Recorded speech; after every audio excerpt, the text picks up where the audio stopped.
Grizzly Gaz's midnight visitor. Grizzly Gaz was no stranger to solitude.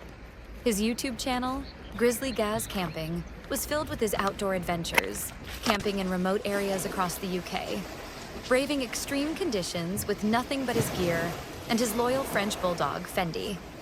He thrived in the isolation of the wilderness, where the only sounds were the crackling of his campfire and the whispering wind through the trees.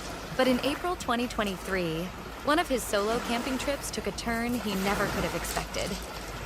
A quiet night in the woods became an unsettling brush with something or someone that left him questioning whether he had ever truly been alone in the wild. A stranger in the dark. The evening had started just like any other.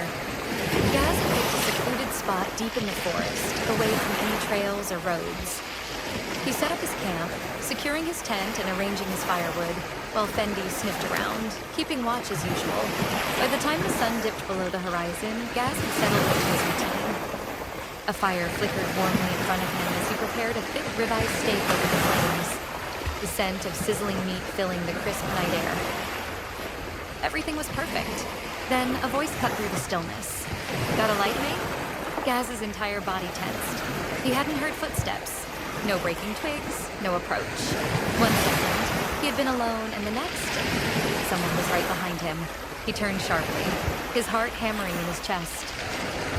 Standing at the edge of the firelight was a man. He was dressed in jeans and a coat, his posture relaxed. But something about his presence sent off alarm bells in Gaz's head. The man's eyes darted toward the steak, then back to Gaz. "You got any beer? Any food?" The man asked casually, as if they were old friends. Gaz didn't answer immediately. His instincts screamed at him to be cautious. He sized the man up quickly, thin, disheveled, unshaven. He reeked of the woods, as though he had been living out there for days, maybe longer. For a brief moment, Gaz considered telling him to move along. But then, something in the man's expression gave him pause. He didn't look dangerous, just lost. Against his better judgment, Gaz nodded and offered him some food. "Yeah, all right. What's your name?" "Martin," the man mumbled, shuffling closer to the fire. An uneasy meal. As they ate, Martin spoke in broken, scattered sentences. He told Gaz bits and pieces of his story. How he had lost everything. How he had been wandering for what felt like forever. His voice was low and tired, the words slurring together as if his mind was drifting somewhere far away. Gaz kept a careful eye on him. Something was off. Martin's thoughts seemed disjointed, his words looping back onto themselves. One moment, he was talking about the places he had been, and the next, he was muttering cryptic things about them, watching him, about people in the trees. Fendi, usually friendly to strangers, stayed glued to Gaz's side, his ears perked, body tense. The dog barely took his eyes off Martin the entire time. Then something strange happened. Gaz turned away for just a second, to grab another log for the fire. When he turned back, Martin was gone. The spot where he had been sitting was empty. No footsteps, no sound of movement. Just gone. Gaz's blood ran cold. He stood up, scanning the trees, his flashlight cutting through the darkness. "Martin?" "Nothing," he called out again, but the only answer was the distant rustling of branches in the wind. It didn't make sense. The forest was thick, the ground covered in dry leaves and twigs. If Martin had walked away, Gaz would have heard it. But there was nothing. No sound. No sign of him. It was as if he had vanished into thin air. The missing camera. A deep unease settled over Gaz. His gut told him something wasn't right. He had met plenty of people while camping. Some lost, some looking for shelter. But none had disappeared like this. And the way Fendi was acting? That wasn't normal. Gaz wasn't about to stick around to find out if Martin, or whatever else was lurking in the woods, would return. He packed up most of his valuables, keeping his essentials close. Before leaving the site, he set up a hidden trail camera on a nearby tree, pointing toward the campsite. If Martin came back, he'd catch it on film. The next morning, when Gaz returned to check the footage, his stomach dropped. The camera was gone. Not knocked over, not damaged, completely missing. He searched the area, but there was no sign of it. Whoever, or whatever, had taken it hadn't just stolen it. They had known it was there. A shiver ran through him. He had only told one person about the camera. Martin. Gaz never camped in that area again.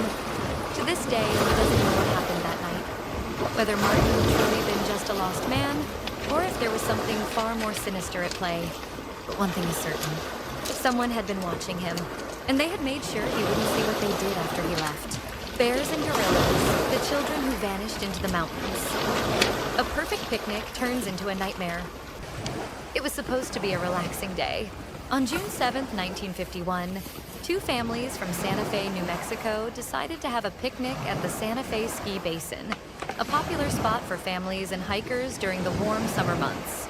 They picked a quiet clearing at the base of the mountain, spread out their blankets, unpacked their lunches, and let the kids play near the edge of the forest. The children, Larry, 7, Janet, 5, and Stephen, 3, chased each other, giggling just a few feet from the tree line. The parents, distracted by setting up their meal, occasionally glanced up, making sure they weren't straying too far. Then, in a matter of minutes, they were gone. The vanishing one moment, the kids were there. The next, the clearing was empty. When the parents looked up from their food, they expected to see their children still playing by the trees. But there was no sign of them.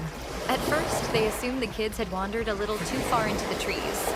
They stood up, called their names, expecting them to come running back. No response.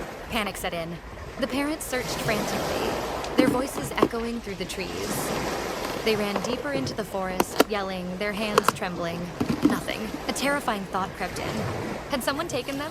One of the parents sprinted to the ski lodge, where a single staff member was stationed, and called the police. By the time authorities arrived, the children had been missing for hours. The desk was finished. The sun began to set, but the search continued. Police set up spotlights, illuminating the thick trees, hoping the kids would see the lights and run toward them. Hundreds of searchers fanned out into the forest, following the trees, combing through the mountains. But as the hours passed, a grim realization set in. The children were nowhere to be found. Had they been kidnapped? Had something happened to them? How could 3 young kids simply vanish without a sound? By the next afternoon, things looked hopeless. Then, against all odds, they found them. But where they were found only made things stranger. Miles away, hiding in a log. A searcher, far beyond the primary search area, nearly 4 miles away, deep into the mountainous terrain, noticed something strange. A tiny face peeking from behind a fallen log. The man froze. And then, suddenly, all 3 children appeared. Huddled inside the hollowed-out tree, their faces pale, their eyes blinking with terror. How had they gotten there? They were miles away from where they had vanished, thousands of feet higher in elevation. A brutal climb for even an experienced hiker, let alone a 3-year-old. And yet, here they were. What really happened? The children's terrifying story. After they were rushed back to safety, a doctor checked them. They were slightly dehydrated, but otherwise unharmed. Then came the question everyone wanted answered. What happened? How did you get all the way up there? Larry, the oldest, hesitated. Then, in a shaky voice, he told a story no one was prepared for. Something had chased them. According to Larry, the children had been playing near the trees when a bear suddenly appeared from the forest. It didn't hesitate. It charged toward them. Terrified, they ran. Deeper and deeper into the trees, climbing the mountain in a blind panic. The beast right behind them. They ran for miles. Eventually, they found a hollow log and crawled inside. But it wasn't just a bear. Larry's voice shook as he said, "There was a gorilla too." The room went silent. A gorilla? The searchers looked at each other, confused, uneasy. Larry insisted. There had been something else with the bear. Something big. Something walking on 2 legs, watching them, hunting them. And the 2 creatures had worked together. They were looking for us, Larry whispered. And for the next 2 days, the children stayed hidden, terrified, listening to something moving outside the log, waiting for them to come out. The impossible journey. The searchers and parents struggled to understand. The Santa Fe ski basin is rugged, steep, and treacherous. Even adult hikers struggle to climb it. Yet 3 small children, including a 3-year-old, had somehow managed to run nearly 4 miles up the mountain in a matter of hours, without stopping, without resting, without collapsing. And what were they running from? Yes, there had been bear sightings in the area, but bears don't chase prey for miles. And a gorilla? There are no gorillas in New Mexico. So what did they see? A mystery that will never be solved. In the end, no explanation was ever given. The children were safe, and that was all that mattered to the authorities. The police closed the case, calling it a simple case of children getting lost. But for those who knew the area, the story didn't add up. How did they run so far? Why didn't the bear catch them? What was the gorilla they saw? And most disturbing of all, who or what was really out there? The children never changed their story. They were chased by something, and it had almost caught them. Some mysteries stay buried in the woods. The Santa Fe Ski Basin remains a beautiful place. Hikers still visit. Families still have picnics there. But ask around and you might hear whispers. Strange things happen in those woods. And sometimes when the sun goes down and the forest goes quiet, something starts watching, waiting. And if you listen closely enough, you might just hear something moving in the trees.